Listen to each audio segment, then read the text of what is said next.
Welcome to the fourth of 7 short video clips on developing and strengthening vocational training systems. In this clip we look at the second group of key features that make up our TVET assessment framework. The fourth key feature is developing a qualifications framework that recognises vocational education and training.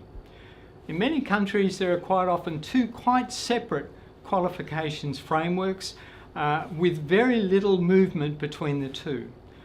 Ideally, a strong vocational training system has direct links both to school achievement and also the opportunity of moving into higher education.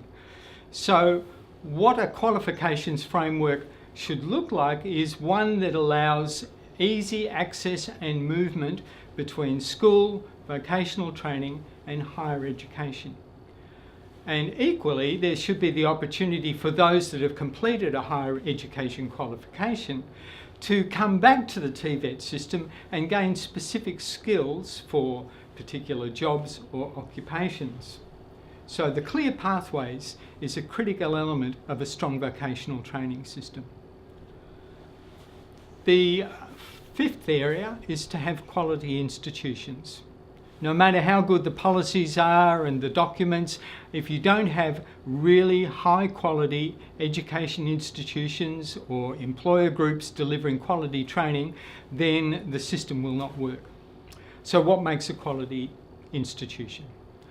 Well, one of the first things is to have a national set of standards for those institutions so they know exactly what standards they are expected to operate at.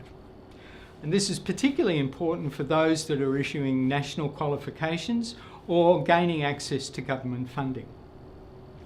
There needs to be, first of all, a registration process so that any group can apply to deliver training, and if they meet the standards, then they are given that approval.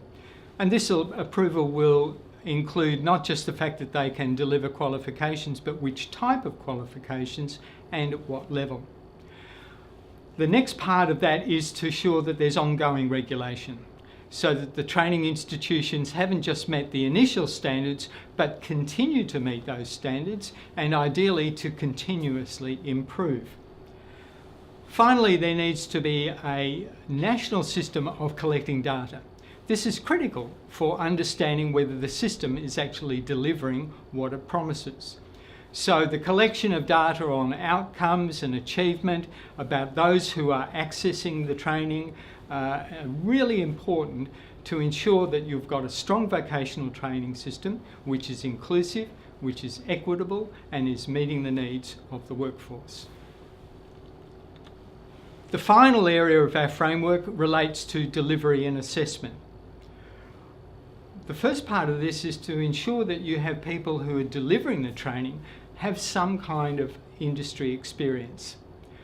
Traditionally, people moving into this system as teachers have come from an academic background.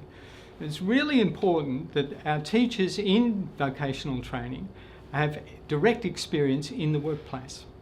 If it's not possible to do this in the short term, then bringing people from industry in to be guest lecturers is one way of strengthening the system. There also need to be different study options for students. Many of our students are in remote and rural regional areas, finding it difficult to get to colleges. So there needs to be a way of them being able to learn within their own time and within their own place. As technology developments, there's the opportunity for using online learning, either through the internet on computers or through mobile phones. There needs to be, in every institution, strong support for the students, not just academic support, but also emotional and social support. So a strong vocational training system has excellent support for their students. For the teachers, they need clear guidelines as to what they're assessing and how to identify whether the student has actually achieved the skills and the knowledge that the qualification says they have achieved. Now, to do this, you need clear guidelines, but also an opportunity for teachers to come together, to compare notes, to look at the work of the students and to make sure that everybody's on the same level.